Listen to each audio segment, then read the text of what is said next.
By this turn of the conversation, I gauged it time and more that we returned to Metrice's inn to confer with Amory Trent. Indeed, Nesmut was filled with plans and ideas for undertaking his quest, and nothing loath to part company for the day. We settled our account with the proprietor, and Nesmut led us out the door of the beer shop, only to stop dead in his tracks, one slender brown hand flung into our path.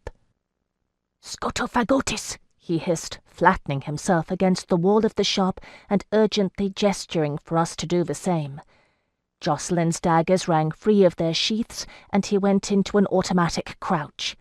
Caught behind the two, I peered over their shoulders. At the end of the street which intersected a canal, a lone figure stood, clad in loose black robes, illuminated in the slanting afternoon sunlight. The sunlight glinted oddly upon his head, though I could not make out why. Either his skull was shaved and oiled, or he wore some manner of curious cap. He paused, glancing this way and that, before proceeding, picking his way with a long steel-shod staff, topped with an obsidian ball. Nesmut sighed and relaxed as the figure moved out of sight, lowering his arm. "Scotophagotis?" I said quizzically, even as Joscelin straightened and sheathed his daggers. It was Helene, but no word I knew.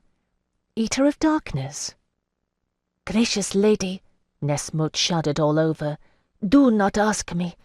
These things are known. Do not look on the Queen's portrait, lest the stone crack for envy. Do not cross the shadow of a Scotophagotis, lest you die before sunrise. Come, I will take you to Kyria Maharetz." It must be, I thought, some priest of Serapis, the god of the dead.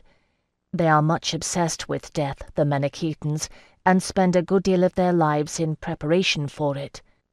It was a cleverness of the Ptolemaic dynasty to unite this worship with that of Dis, the Hellene deity. Now I dare say not even the ruling descendants of Hellas knew where one began and the other ended. They have become more Menachitan than they reckoned, the Ptolemies. How not, in 1,500 years? But I had endured the mysteries of the Temenos on the Isle of Crete, and I knew some little bit about the living worship of its eldest scions. Well and so. Mayhap Serapis was like unto my lord Kushiel, who once maintained the brazen portals of hell for the one god of the Yeshuites. If it was so, I thought guiltily, I owed him a prayer. Only I was still wroth with Kushiel, the pattern of whose justice I had yet to decipher. If there was a greater purpose at work, I could not discern it.